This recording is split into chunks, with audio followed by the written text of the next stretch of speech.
A gente começa o RJ falando da preocupação das autoridades com os casos de estupro em Pinheiral. Essa semana, um homem foi preso acusado de violentar a enteada de 17 anos. Apesar dessa denúncia, a quantidade deve ser maior, só que muitas vítimas ainda têm medo de denunciar. O homem de 44 anos foi preso em casa, no bairro Cruzeiro 2, e levado para a delegacia. Até então, o suspeito não tinha passagem pela polícia. A adolescente denunciou o caso à polícia. Ela disse que o abuso aconteceu dentro de casa e que momentos antes do crime ela estava em um bloco de carnaval com a mãe e o padrasto. Na delegacia, ele confessou o crime e foi transferido para a cadeia pública no bairro Roma, em Volta Redonda. De acordo com o Instituto de Segurança Pública, no ano passado, 9 estupros foram registrados em Pinheiral, mesmo número de 2016. Mas, de acordo com a polícia, a quantidade deve ser ainda maior, já que muitos casos não são denunciados. Muitas vezes a mulher deixa de denunciar por medo de perder o companheiro, por dependência financeira e para evitar um escândalo. Nós precisamos aumentar o número de denúncias para que haja mais prisões e diminua esses abusos sexuais. O silêncio das vítimas muitas vezes pode ser um obstáculo para interromper o ciclo da violência. Acho que são vários sentimentos que ficam envolvidos, com essa pessoa, O medo, porque muitas vezes essa pessoa que abusa é uma pessoa que também criou, que deu carinho. Então são sentimentos ambíguos, Então a pessoa leva um tempo para buscar ajuda. A Polícia Civil ressalta a importância de denunciar os casos de abuso. A denúncia é a forma da polícia ter acesso ao caso e poder investigar. Então, a gente recomenda que as pessoas deixem o medo de lado e procurem justiça. E é para isso que a Polícia Civil existe. E será que as pessoas sabem identificar se uma criança, adolescente, está sendo vítima de assédio ou abuso sexual? É um assunto que precisa, claro, ser abordado em casa, nas escolas. Uma psicóloga conversou sobre o assunto com o repórter Anderson Sobrinho. Oi, Anderson.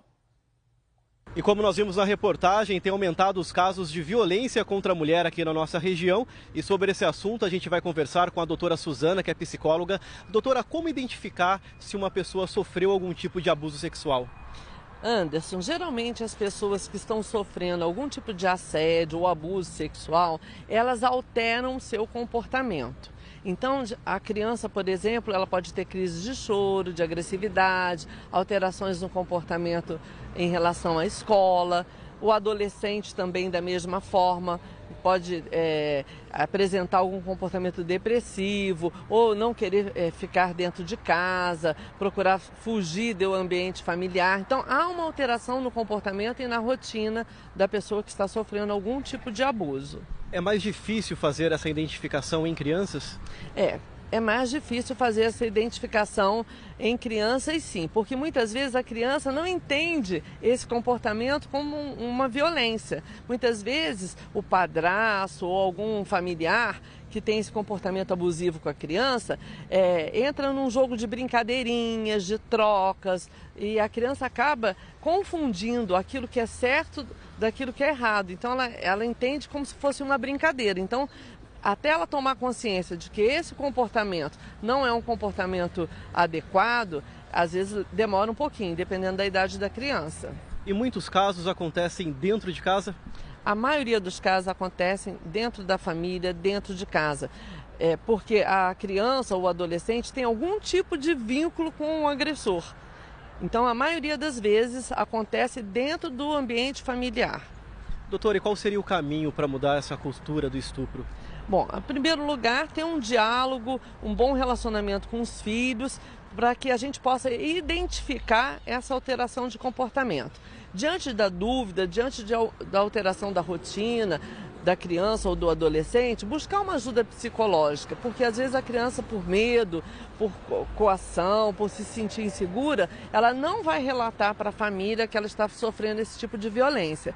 E com um psicólogo, a criança vai se sentir mais segura, num ambiente mais favorável para ela se abrir, se sentir protegida, e o psicólogo vai ter oportunidade de orientar essa criança, esse adolescente e também os responsáveis por ela a lidar adequadamente com a situação. Além do medo, muitas mulheres se sentem constrangidas em denunciar? se sentem constrangidas em denunciar e também muitas vezes a autoestima baixa dessa mulher faz com que ela não tenha confiança e segurança para poder tomar essa atitude de fazer a denúncia. Então, muitas vezes as mulheres se sentem enfraquecidas, fragilizadas, com vergonha. Também como que a família vai reagir diante disso, tem medo de desestruturar essa família, de acabar com o casamento e ela acaba não tomando uma postura adequada para se proteger e para proteger seus filhos também. Ok, doutora, muito obrigada pela sua participação aqui no RJ. E o telefone de denúncia é o Disque 100.